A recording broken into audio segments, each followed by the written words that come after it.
Shalom, salam sejahtera dalam kasih Yesus Kristus untuk kita semua. Kami ucapkan selamat malam untuk semua umat Tuhan dimanapun Anda berada. Terima kasih telah bergabung bersama Cornelius Media di malam yang kelima dalam kebaktian kebangunan rohani Gereja Masehi Advent Hari ke-7 Daerah Conference Manado, Maluku Utara, bekerja sama dengan Yayasan Cornelius dengan tema Happiness with Jesus.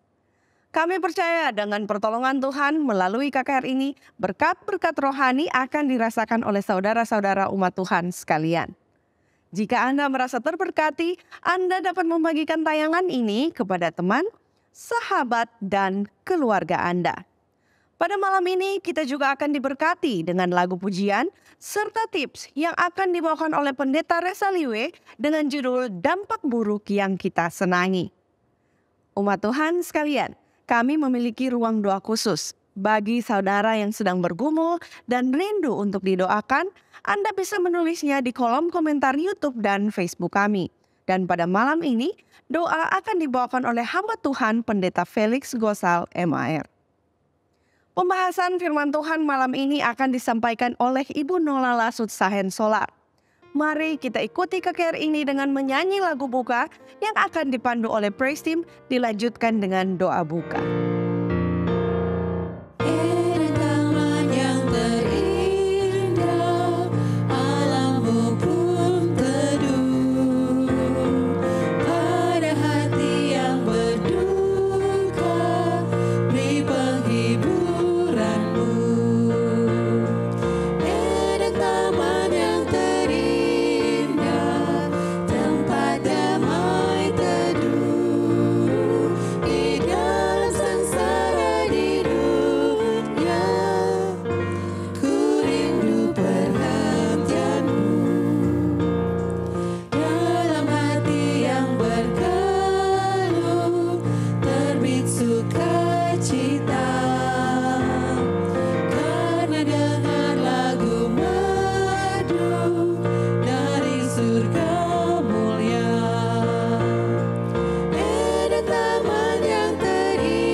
Mari kita berdoa. Segala puji dan syukur kami persembahkan kepadamu ya Bapa di surga. Karena berkat dan kasih Tuhan, kami boleh lagi terkumpul pada malam ini. Malam KKR Net, Daerah Conference Manado dan Provinsi Maluku Utara, serta Yayasan Cornelius. Ya Tuhan, kami akan mulaikan ibadah pada malam hari ini. Kami percaya kasih setia Tuhan akan bersama-sama dengan kami. Kami juga mau berdoa untuk pembicara yang akan membentangkan firman pada malam hari ini. Tuhan urapi beliau supaya beliau boleh berkata-kata seturut dengan kehendak Tuhan. Dan kami yang mendengar, kami dapat dikuatkan. Kami percaya Tuhan akan menyertai ibadah kami dari awal, pertengahan hingga akhirnya. Kami mau serahkan ke dalam tangan Tuhan, kehendak Tuhan yang jadi bukan kehendak kami. Di dalam nama Yesus kami berdoa sambil mengucap syukur kepadamu. Amin. Happiness with Jesus. Sahabat bahagia dimanapun Anda berada, bersyukur di hadapan Tuhan. Kita boleh bertemu dalam segmen tips pada saat ini. Dan tips pada saat ini yang saya akan bagikan bagi kita semua, biarlah tips ini boleh membawa kita untuk mendapatkan pemahaman lebih lagi tentang kehidupan ini, terutama kita bisa lebih dekat dengan Tuhan. Dan tips saat ini saya berikan judul dampak buruk yang kita senangi. Benar, ternyata dalam kehidupan ada dampak buruk yang ternyata mempengaruhi kehidupan kita, mengarah ke sesuatu yang lebih buruk, tapi kita senangi akan hal itu. Mari kita lihat. Dalam VOA, Indonesia menyebutkan, VOA ini adalah Voice of America, menyebutkan kurang lebih dari 200 anak di Jawa Barat, ini 200 lebih anak di Jawa Barat, dirawat di rumah sakit jiwa oleh karena kecanduan gadget. Nah, ini biasa menjadi senjata ibu-ibu ini kalimat ini. Saya ulang. Kurang lebih 200 anak di Jawa Barat dirawat di rumah sakit jiwa oleh karena gadget. Benar. Handphone yang ada di genggaman kita. Saudara-saudara yang Tuhan kasihi, HP dan media sosial adalah hal yang sangat berguna dalam kehidupan kita. Lembaga Research Discount 16 Juni 2016, sehari saja dalam mobilitas kita bekerja atau sekolah, kita 2.617 kali menyentuh layar handphone. Itu kalau hari-hari biasa.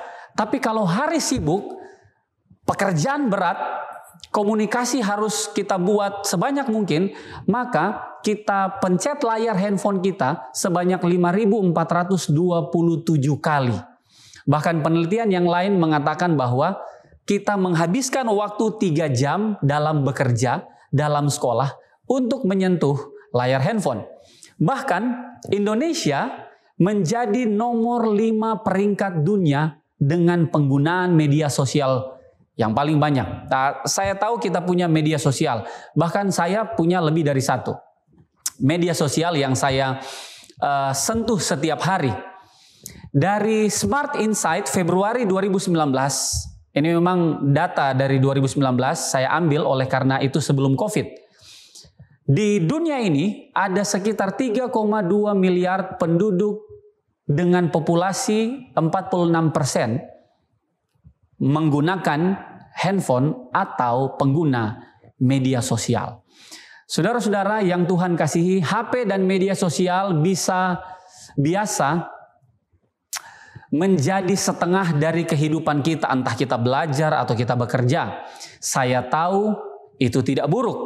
Tetapi saat ini ada beberapa dampak buruk yang kita senangi itu menjadi bahaya. Yang pertama, apa dampak yang membuat bahaya dari apa yang kita senangi ini? Yang pertama, mohon maaf saya pakai bahasa Inggrisnya lazy. Ini perasaan lazy kenapa saya bilang lazy? Karena ketika kita melakukan sesuatu yang kita senangi, itu ada zat dalam otak kita yang disebut dopamin yang akan menghasilkan perasaan bahagia atau senang.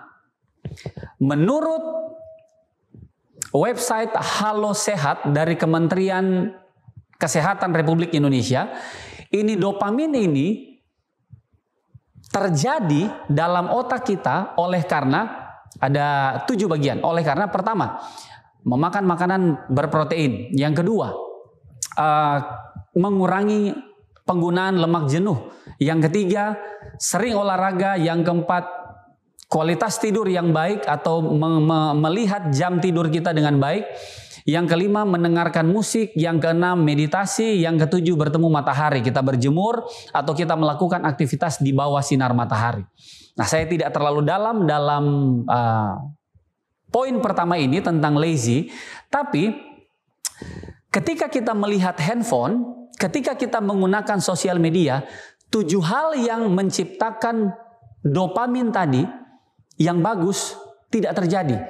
Karena kalau kita lihat handphone, kita duduk, kita tidak ada pergerakan atau tidak ada pergerakan seperti olahraga yang kita lakukan. Kita hanya olahraga jempol, saudara-saudara sekalian. Maka Susan Weinsack mengatakan dopamin adalah hormon yang mengatur sensasi rasa senang di tubuh kita. Dan kenapa saya bilang lazy? Karena kesenangan yang kita dapatkan bukan hasil dari pergerakan tubuh, bukan hasil dari karena protein, bukan hasil dari karena kita olahraga atau kualitas tidur atau mendengarkan musik, meditasi atau bertemu dengan sinar matahari, bukan. Tapi oleh karena aktivitas kita duduk, maka dopamin yang diciptakan itu adalah dopamin yang bukan dari kualitas yang baik. Sehingga kesenangan kita duduk melihat handphone itu akan mereputasi otak kita, sehingga itu yang kita akan senangi. Bukan lagi olahraga, bukan lagi makanan sehat, bukan lagi kualitas tidur. Dan akan menjadi kemalasan dalam kehidupan kita. Yang pertama lazy, yang kedua social comparison. Ini yang menjadi bahaya. Ketika kita jarang menggerakkan tubuh, ketika kemalasan itu menjadi bagian kita, maka ketika kita masuk dalam dunia maya atau kita masuk dalam media sosial, akan ada social comparison, di mana saya membanding-bandingkan. Ketika saya scroll Facebook atau Instagram, saya mulai membandingkan. Harusnya saya bisa lebih baik dari dia. Oh, kenapa dia bisa seperti ini? Kenapa harus seperti ini? Mulai membanding-bandingkan. Ada studi dari Musweir tahun 2006, ini social comparison kita tidak bisa hindari. Dia secara otomatis terjadi di dalam otak kita ketika kita sering scroll-scroll. Sering kita menggunakan handphone dan media sosial.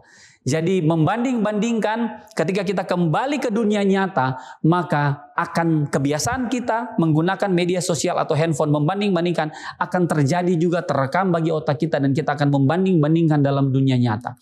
Yang pertama adalah lazy, yang kedua adalah social comparison, dan yang ketiga adalah addictive. Nah, kita tahu bersama ini addictive adalah akibat dari sesuatu yang kita dapatkan dan timbul perasaan tidak puas dan kita inginkan lagi. Ini menurut penelitian sama dengan kokain. Kokain itu ketika kita mengkonsumsi kokain, saya tidak pernah, saya hanya baca, ketika kita mengkonsumsi kokain maka pikiran kita akan terbawa dalam pikiran yang positif, yang senang-senang.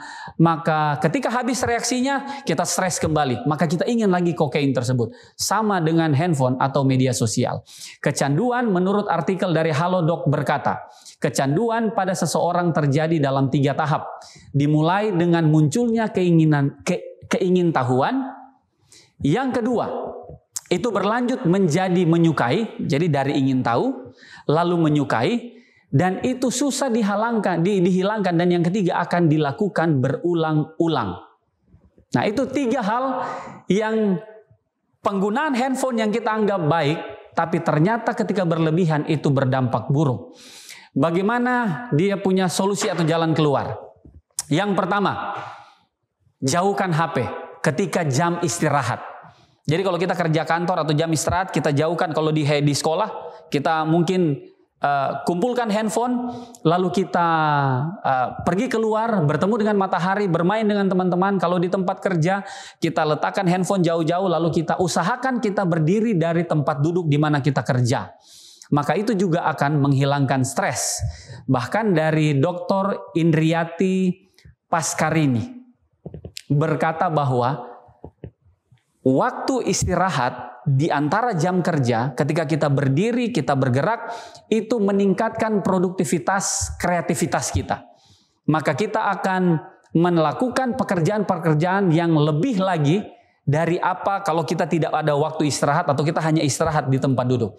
Jadi yang pertama, sebisa mungkin jauhkan HP, lalu menggunakan aktivitas fisik. Yang kedua, kita lakukan kebiasaan walaupun hanya 1 menit. Dari falsafah Jepang ada namanya Kaizen. Nah, Kaizen ini adalah sesuatu yang kita ulang setiap hari repetition bahasa Inggrisnya. Dari Herman Ebbinghaus juga mengatakan bahwa memori dan kemampuan mengingat itu harus dilakukan ketika kita ulang untuk melakukan sesuatu.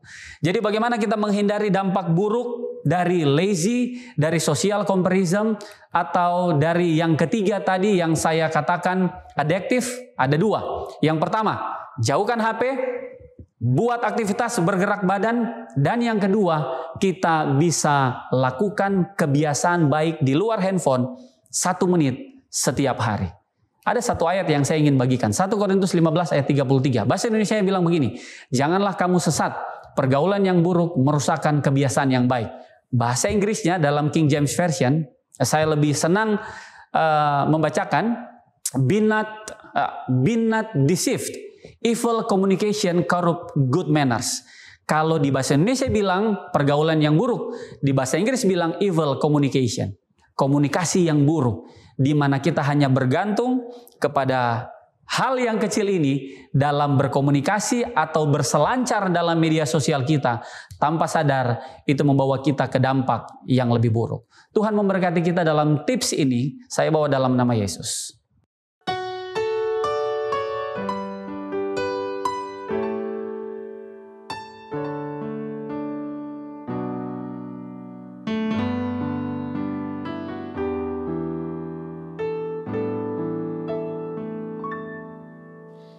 Engkau Bapa yang mengasihiku, tak kau pandang bentuk dan rupaku. Engkau mengasihiku dengan sepenuh hati, tak pernah sama seperti dunia ini. Engkau Bapa yang mengajariku melewati awan yang kelabu. Kau yang buatku terbang bagaikan raja wali, mengatasi segala pencobaan. Kau Bapa-Ku yang baik, mengerti bahasa tetesan air mata, tak kau biarkan ku berjalan sendirian, sebab kau Bapa-Ku yang baik, Engkau sungguh baik.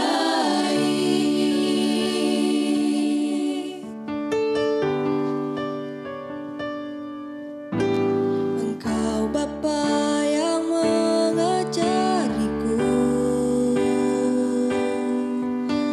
melewati awan yang kelabu. Kau yang buatku terbang bagaikan raja wali, mengatasi segala pencobaan. Kau Bapa-Ku yang baik, mengerti bahasa tetesan air mata, tak kau biarkan ku berjalan sendirian, sebab kau Bapa-Ku yang baik, kau sungguh baik.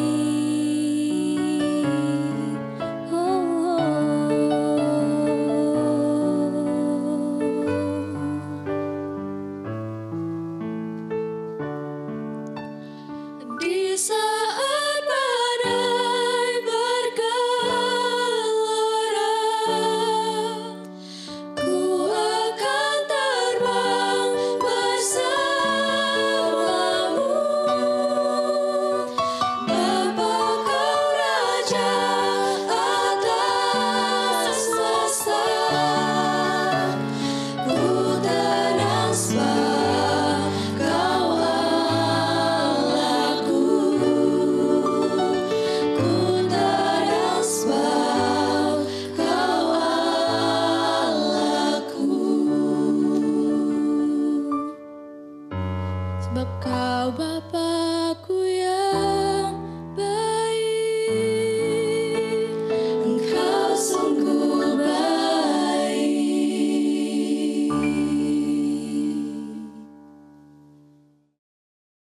Saudaraku, tiba saatnya kita akan berdoa dimanapun Anda berada. Mari sama-sama kita satukan hati kita di dalam doa. Mari kita berdoa. Bapa kami yang bertahta di dalam kerajaan surga. Pada saat ini Tuhan, kami bersyukur oleh karena berkat yang Tuhan berikan dalam kehidupan kami. Sehingga kami boleh bersama-sama menyaksikan siaran KKR pada saat ini. Kami percaya bahwa penyiaran ini akan membawa dampak rohani dalam kehidupan kami. Membangkitkan rohani kami. Memberikan motivasi rohani sehingga kami bertumbuh lebih baik lagi dalam kehidupan rohani kami. Oleh karena itu Tuhan, pada saat ini kami datang dalam kelemahan kami. Kami meminta kekuatan dari surga.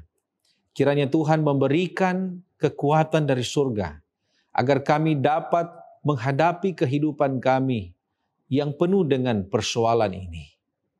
Kami percaya penyiaran malam hari ini akan membawa dampak rohani dalam kehidupan kami. Oleh karena itu Tuhan, kami berdoa kepada hamba-Mu, Ibu Nola Lasut Sahensolar, yang akan menyampaikan firman Tuhan pada saat ini. Biarlah kuasa urapan surga akan menyertai hamba-Mu ini, sehingga firman Tuhan yang disampaikan akan dapat dimengerti dengan cara yang sederhana. Kami dapat memahami, tetapi bukan saja memahami. Roh Kudus akan menuntun kami untuk melakukan firman itu di dalam kehidupan kami. Jangan biarkan setan merampas firman ini Tuhan. Oleh karena itu biarlah kami dapat menerima penyiaran ini dengan baik. Tuhan sediakan koneksi yang terbaik. Tuhan akan membantu peralatan yang digunakan. Sehingga firman Tuhan ini akan kami terima dengan baik dan dapat kami imani, dapat kami pakai dalam kehidupan kami manakala kami menghadapi persoalan-persoalan hidup kami. Bapa di surga, kami berdoa apabila di antara kami saat ini ada yang merasakan sakit, duka cita, persoalan-persoalan dalam hidup, entah di rumah tangga, pekerjaan, masalah keuangan dan lain sebagainya. Kami berdoa kiranya Tuhan akan membantu dari surga. Biarlah Tuhan akan memberikan kekuatan kepada kami semua. Yang sakit Tuhan sembuhkan. Yang lemah iman Tuhan kuatkan. Yang berduka cita Tuhan hiburkan. Dan berikan jalan keluar yang terbaik atas setiap persoalan yang kami hadapi. Bapa di surga, kami percaya bahwa malam hari ini, seusai kami menikmati penyiaran ini, kami akan diberkati dengan berkat surga yang melimpah. Kami akan mendapatkan sukacita dan damai sejahtera dalam kehidupan kami. Oleh karena itu Tuhan, sertailah ibadah kami malam hari ini. Karena kami sudah berdoa di dalam nama Yesus, yang adalah Tuhan dan Juru Selamat kami. Amin. Terpujilah nama Tuhan. Saat ini kita akan mendengarkan sabda firman Tuhan yang akan disampaikan oleh Ibu Nola Lasut Sahensolar. Menikah dengan Bapak Edwin Lasut, keluarga Lasut Sahensolar dikaruniai 3 orang anak. Dan saat ini, Ibu Nola melayani sebagai Direktur Pelayanan Rumah Tangga dan Anak-anak Gereja Masih Edwin Hari ke-7, Daerah Conference Manado, Maluku Utara. Judul firman Tuhan pada malam ini adalah Bahagia dalam Ketulusan. Mari kita nyanyikan bersama-sama lagu tema Happiness is the Lord. Happiness is to know the Savior living a life within His favor, having a change in my behavior. Happiness is the Lord. Happiness is a new creation, Jesus and me in close relation, having a part in His salvation. Happiness is the Lord. Real joy is mine, no matter if teardrops start. I found the secret, it's Jesus in my heart. Happiness is to be forgiven, living a life that's worth the living, taking a trip that leads to heaven. Happiness is the Lord. Happiness is the Lord. Happiness is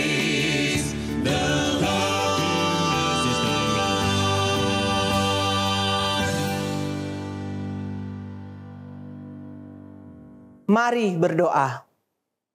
Siapkan hati dan pikiran kami ya Tuhan untuk mendengarkan firman-Mu pada malam hari ini. Penuhi hati hamba-Mu dengan kuasa Roh Kudus agar dapat berbicara seturut dengan kehendak-Mu. Dalam nama Yesus, amin. Shalom, selamat malam saya ucapkan kepada umat-umat Tuhan di mana saja kita berada. Puji dan syukur atas berkat dan kasih-Nya, sehingga tidak terasa pada malam hari ini kita sudah berada di malam yang kelima dari seri Kebaktian Kebangunan Rohani Net Happiness with Jesus, daerah Conference Manado dan Provinsi Maluku Utara bersama Yayasan Cornelius. Kemarin malam kita sudah mempelajari bagaimana bahagia dalam kesetiaan kita pada perbaktian. Dan pada malam hari ini, seri pelajaran kita dengan judul Bahagia di dalam Ketulusan. Umat-umat Tuhan, apa rahasia umur panjang? Apa tujuan dari Alkitab atau firman Allah ini diberikan? Di dalam 2 Timotius 3 ayat 15 sampai 17, segala tulisan yang diilhamkan Allah memang bermanfaat untuk mengajar, untuk menyatakan kesalahan, untuk memperbaiki kelakuan, untuk mendidik orang di dalam kebenaran. Dengan demikian, tiap-tiap manusia kepunyaan Allah diperlengkapi dalam setiap perbuatan baik. Jadi, apakah kata baik itu menurut Yesus? Di dalam Matius 19 ayatnya yang ke-16 dikatakan, ada seorang datang kepada Yesus dan berkata, "Guru, perbuatan baik apakah yang harus kuperbuat untuk memperoleh hidup yang kekal?" Ayatnya yang ke-17, Yesus menjawab, "Apakah sebabnya engkau bertanya kepadaku tentang apa yang baik? Hanya satu yang baik, tetapi jikalau engkau ingin masuk ke dalam hidup, turutilah segala perintah Allah." Saudara umat-umat Tuhan, jadi menurut Yesus hanya satu yang baik, yaitu menuruti firman dan hukum-hukum Tuhan. Sungguh sangat luar biasa firman Tuhan itu, benar baik adanya. Pola makan, pola hidup kita juga diatur di dalam firman Allah. Allah begitu baik karena juga telah menuliskan dalam firman-Nya satu pola hidup sehat untuk umat yang dikasihinya. Jadi Allah telah merencanakan agar supaya umatnya itu sehat. Ada contoh umat Allah yang mempertahankan akan kesucian hidupnya. Di dalam Daniel 1 ayat 8, Daniel berketetapan untuk tidak menajiskan dirinya dengan santapan raja dan dengan anggur yang biasa diminum raja.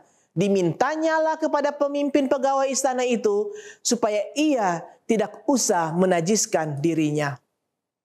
Pada ayatnya yang ke-12, adakanlah percobaan dengan hamba-hambamu ini selama 10 hari, dan biarlah kami diberikan sayur untuk dimakan dan air untuk diminum. Di dalam ayat yang ke-15, setelah lewat 10 hari, ternyata perawakan mereka lebih baik dan mereka kelihatan lebih gemuk daripada semua orang muda yang telah makan dari santapan raja. Saudaraku yang kekasih, umat Tuhan, apakah makanan asli yang dirancang Tuhan bagi manusia? Dalam Kejadian 1 ayat 29, berfirmanlah Allah, "Lihatlah, Aku memberikan kepadamu segala tumbuh-tumbuhan yang berbiji di seluruh bumi." Tumbuh-tumbuhan yang berbiji, buah-buahan, dan segala pohon-pohonan yang bijinya berbiji, yang buahnya berbiji, itulah yang akan menjadi makananmu. Saudaraku, setelah Adam dan Hawa berdosa, maka Allah memberikan makanan tambahan kepada mereka. Dalam Kejadian 3 ayat 18, dan tumbuh-tumbuhan di padang akan menjadi makananmu. Apakah Yesus memperhatikan akan kesehatan fisik manusia? Dalam Matius 4 ayat 23 dikatakan, Yesus pun berkeliling di seluruh Galilea. Ia mengajar dalam rumah-rumah ibadat dan memberitakan Injil kerajaan Allah. Dalam Matius 4 ayat yang 23, serta melenyapkan segala penyakit dan kelemahan di antara bangsa itu. 3 Yohanes 2, saudaraku yang kekasih, aku berdoa semoga engkau baik-baik dan sehat-sehat saja dalam segala sesuatu, sama seperti jiwamu sehat-sehat saja. Yohanes 10 ayat 10, aku datang supaya mereka mempunyai hidup dan mempunyainya dalam segala kelimpahan. Umat-umat Tuhan, mengapa kesehatan kita begitu penting bagi Tuhan? Di dalam 1 Korintus 6 ayat 19 dan 20 dikatakan, atau tidak tahukah kamu bahwa tubuhmu adalah bait Roh Kudus yang diam di dalam kamu, sebab kamu telah dibeli dan harganya telah lunas dibayar. Roma 12 ayat 1, karena itu saudara-saudara, demi kemurahan Allah, aku menasihatkan kamu supaya kamu mempersembahkan tubuhmu sebagai persembahan yang hidup dan kudus yang berkenan kepada Allah. Umat-umat Tuhan, apakah peraturan yang terbaik yang Alkitab katakan untuk hidup sehat? Di dalam 1 Korintus 10 ayat 31, aku menjawab, jika engkau makan atau jika engkau minum, atau jika engkau melakukan sesuatu yang lain, lakukanlah itu semuanya untuk kemuliaan Allah. Ada satu pertanyaan, dapatkah orang Kristen minum alkohol? Di dalam firman Tuhan, Amsal 20 ayat 1 katakan, anggur adalah pencemooh, minuman keras adalah peribut, tidaklah bijak orang yang terhuyung-huyung karenanya. Saudara-saudaraku yang kekasih, alkohol adalah penipu, madat, merusak sel-sel otak, dan secara dramatis mempengaruhi akan kemampuan dan cara berpikir kita dalam mengambil keputusan. Di dalam firman Allah, 1 Korintus 6 ayat 10, dikatakan pemabuk tidak akan mendapat bagian di dalam kerajaan Allah. Apakah Tuhan akan melakukan bagi mereka yang merusak tubuhnya? Di dalam 1 Korintus 3 ayat 16 dan 17 dikatakan bahwa kamu adalah bait Allah dan bahwa roh Allah diam di dalam kamu. Jika ada orang yang membinasakan bait Allah, maka Allah akan membinasakan dia.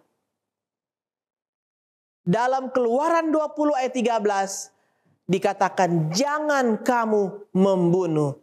Saudara-saudara kekasih dalam Tuhan, tembakau adalah candu nomor 2 yang paling berbahaya di Amerika Serikat. Bahkan di Indonesia pun tembakau adalah salah satu yang paling berbahaya dan mematikan. Apakah Allah merencanakan manusia dengan makanan seperti berikut ini? Makanan manusia yang pertama adalah makanan yang kelas 1. Atau kita sebut dengan makanan kelas 1. Buah-buahan, biji-bijian. Dalam Kejadian 1 ayat 29, berfirmanlah Allah, lihatlah aku memberikan kepadamu segala tumbuh-tumbuhan yang berbiji di seluruh bumi dan segala pohon-pohon yang buahnya berbiji, itulah yang akan menjadi makananmu. Makanan kelas 1 adalah buah-buahan yang akan menjadi makanan kita. Dalam Kejadian 1 ayat 30 dikatakan, tetapi kepada segala binatang di bumi dan segala burung di udara dan segala yang merayap di bumi yang bernyawa, kuberikan segala tumbuh-tumbuhan hijau menjadi makanannya. Saudara-saudara umat-umat Tuhan, makanan tambahan yang Allah berikan setelah jatuh ke dalam dosa. Di dalam Kejadian 3 ayat 18, semak duri dan rumput duri yang akan dihasilkannya bagimu dan tumbuh-tumbuhan di padang akan menjadi makananmu. Apa tumbuh-tumbuhan yang ada di padang? Itu merupakan makanan kelas 2 yang kita bisa baca di dalam Kejadian 3 ayatnya yang ke-18. Tumbuh-tumbuhan yang ada di padang, yaitu sayur-sayuran. Latar belakang mengapa saudara manusia memakan daging. Pada waktu peristiwa air bah, di mana dalam Kejadian 7 ayat 11 mengatakan, pada waktu umur Nuh 600 tahun, pada bulan yang kedua, pada hari yang ke-17 bulan itu, pada hari itulah terbelah segala mata air, samudra raya yang dahsyat, dan terbukalah tingkap-tingkap di langit. Kejadian 8 ayat 13 sampai 14 katakan, dalam tahun ke-601, dalam bulan kedua, pada hari yang ke-27 bulan itu, bumi telah kering. Air bah telah mengenangi akan bumi selama 1 tahun 10 hari. Jadi saudaraku, makanan sementara yang diizinkan oleh Allah setelah air bah, kita bisa sebut itu makanan kelas 3. Bisa kita baca dalam Kejadian 9 ayatnya ketiga, yaitu daging. Kejadian 9 ayat 3 dikatakan, segala yang bergerak, yang hidup akan menjadi makananmu. Aku telah memberikan semuanya itu kepadamu seperti juga tumbuh-tumbuhan hijau. Dalam Kejadian 7 ayat 2 dikatakan, dari segala binatang yang tidak haram, haruslah kau ambil 7 pasang, jantan dan betinanya. Tetapi dari binatang yang haram, 1 pasang, jantan dan betinanya. Saudara umat Tuhan, syarat atau ketentuannya, binatang-binatang yang diperkenankan oleh Allah untuk dikonsumsi sementara pada waktu itu. Kita bisa lihat dalam Imamat 11 ayatnya yang pertama. Lalu Tuhan berfirman kepada Musa dan Harun, katanya kepada mereka, katakanlah kepada orang Israel, beginilah, inilah binatang-binatang yang boleh kamu makan dari segala binatang berkaki 4 yang ada di atas bumi. Ayatnya yang ketiga, dikatakan setiap binatang yang berkuku belah, yaitu kukunya bersela panjang dan yang memama biak, boleh kamu makan. Dalam ayatnya yang keempat dikatakan, tetapi inilah yang tidak boleh kamu makan dari yang memama biak atau dari yang berkuku belah. Unta, karena memang memama biak tetapi tidak berkuku belah. Haram itu bagimu. Dalam ayatnya yang kelima dikatakan, juga pelanduk, karena memang memama biak tetapi tidak berkuku belah. Haram itu bagimu. Di ayatnya yang keenam dikatakan juga kelinci, karena memang memama biak tetapi tidak berkuku belah, haram itu bagimu. Saudara, di ayatnya yang ketujuh kita bisa mendengarkan atau melihat akan firman Allah ini. Dikatakan demikian juga babi hutan, karena memang berkuku belah, yaitu kukunya bersela panjang tetapi tidak memama biak, haram itu bagimu. Di dalam Imamat 11 ayat yang ketujuh, dan lagi babi Karena sungguh pun kukunya terbelah dua, ia itu bersiratan kukunya, tetapi ia tidak memamah biak, maka haramlah itu bagimu. Umat-umat Tuhan, kita bisa melihat reputasi yang buruk pada babi. Babi adalah seekor hewan yang sangat kotor karena biasanya memakan segala sesuatu yang diberikan kepadanya. Mulai dari bangkai, kotorannya sendiri, sampai kotoran manusia.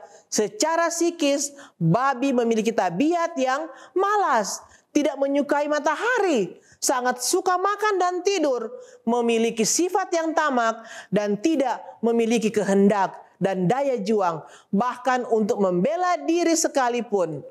Saudaraku, babi dianggap sebagai hewan yang sama sekali tidak layak untuk dikonsumsi. Karena secara fisik, babi ini memiliki atau menyimpan bibit-bibit penyakit.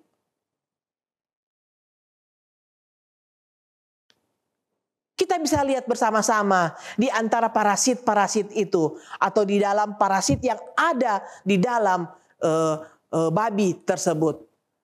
Yang pertama, saudara-saudaraku, cacing. Cacing Taenia solum. Ini ada di dalam daging babi. Cacing Trisina spiralis spiralis yang berasal dari daging babi dan hidup di dalam otot atau daging manusia. Kemudian cacing Schistosoma japonicus. Ini yang berada di usus-usus kita dan setiap usus dari dari usus dari manusia.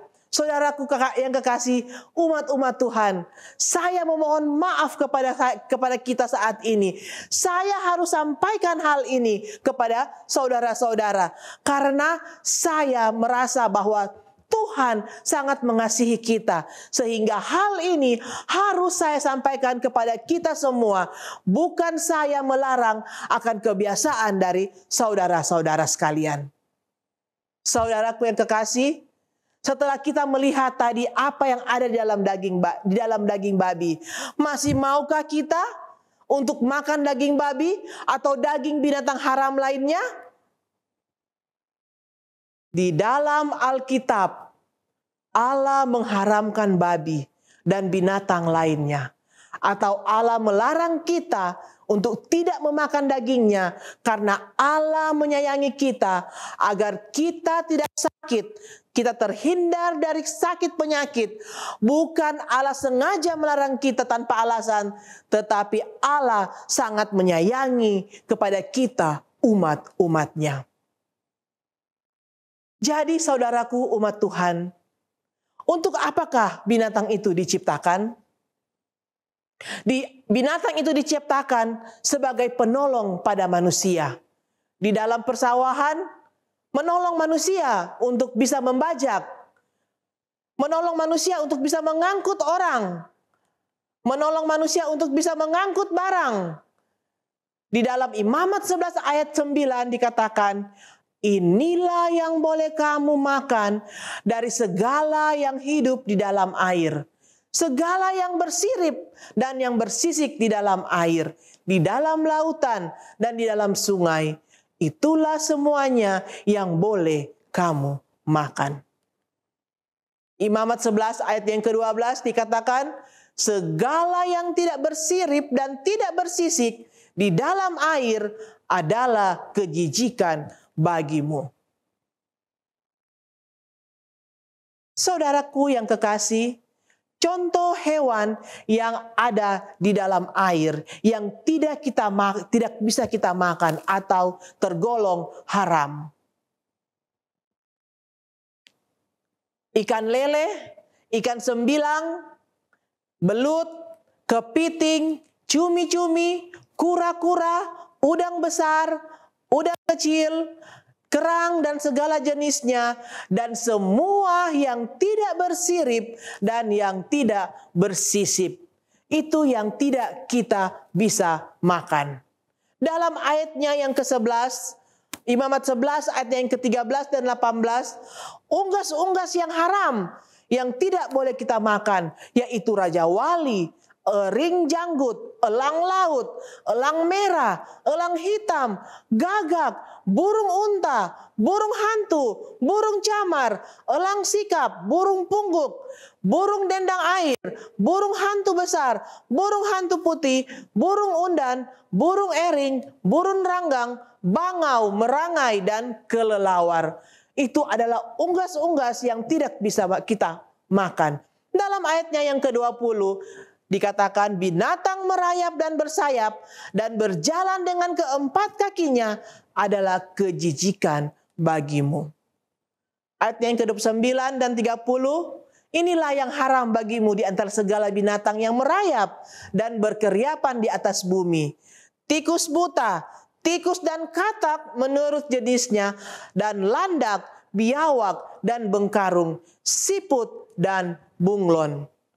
Umat-umat Tuhan yang ada dalam Imamat 11 ayat 44 dikatakan, sebab akulah Tuhan Allahmu, maka haruslah kamu menguduskan dirimu, dan haruslah kamu kudus, sebab aku ini kudus. Dan janganlah kamu menajiskan dirimu dengan setiap binatang yang mengeriap dan merayap di atas bumi. Umat-umat Tuhan yang saya kasihi dalam Yesus Kristus, ayat-ayat di atas ada pertanyaan, dikatakan bahwa tapi kan ayat-ayat di atas itu ada dalam perjanjian lama, itu hanya untuk orang-orang Yahudi, bukan lagi untuk kita sekarang ini. Bukankah saudaraku, Yesus sudah datang ke bumi ini dan telah menghapus semuanya itu? Apa jawab Yesus di dalam Matius 5 ayat 17? Janganlah kamu menyangka bahwa aku datang untuk meniadakan hukum Taurat atau kitab para nabi. Aku datang bukan untuk meniadakannya, melainkan untuk menggenapinya. Allah yang kudus, yang memiliki umat yang kudus. Di dalam 1 Petrus 2 ayat 9 dikatakan, tetapi kamulah bangsa yang terpilih, imamat yang rajani, bangsa yang kudus, umat kepunyaan Allah sendiri, supaya kamu memberitakan perbuatan-perbuatan yang besar dari Dia yang telah memanggil kamu keluar dari kegelapan kepada terangnya yang ajaib. Saudaraku yang kekasih, saat ini Yesus mengundang saya dan saudara untuk selalu mengikuti aturan di dalam pola makan kita. Yesus mengundang saya dan saudara untuk bisa bersama-sama dengan Dia berbahagia di dalam ketulusan sampai kita bisa masuk dalam kerajaan sorga.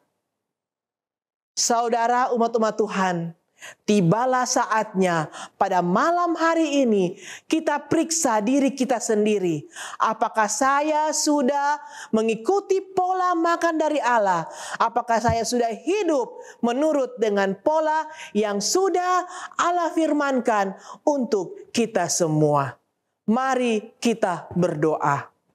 Terima kasih Tuhan atas firman yang sudah kami dengarkan.